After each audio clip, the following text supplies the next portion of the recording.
Hi മുത്തുമണി. എങ്ങട്ടാ? വീട്ടിക്ക്. സമയത്രേ? 10:40. ഈ ഫോൺ ആരടാ? അതിന്റെ ഫോൺ ആര് വിളിച്ചേക്കരി? രണ്ടും ഇങ്ങതല്ലേ? ഇതിൽ ഏതേലും ഒന്ന് നിങ്ങൾ കൊണ്ടുപോയോ? ഇല്ലല്ലോ. അപ്പൊ എന്താ വിളിച്ചാ കിട്ടും? ഫോണേ അടിക്കാൻ പാടില്ലല്ലോ. വർത്താനം പറഞ്ഞിരിക്കല്ലേ? എന്നാ പോയിക്കോളി വർത്താനം പറഞ്ഞ. എന്തേലും ഒരു അത്യാവശ്യത്തിന് ഇവിടെ വിളിച്ചങ്ങളെ കിട്ടുമോ? സമയം 10:45. അവിടെ നിക്കി.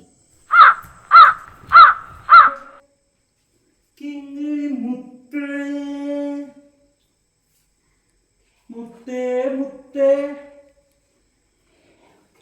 കിങ്ങിണി മുത്തേ മുത്തേ മുത്തേ കിങ്ങിണി മുത്തേ മുത്തേ മുത്തേ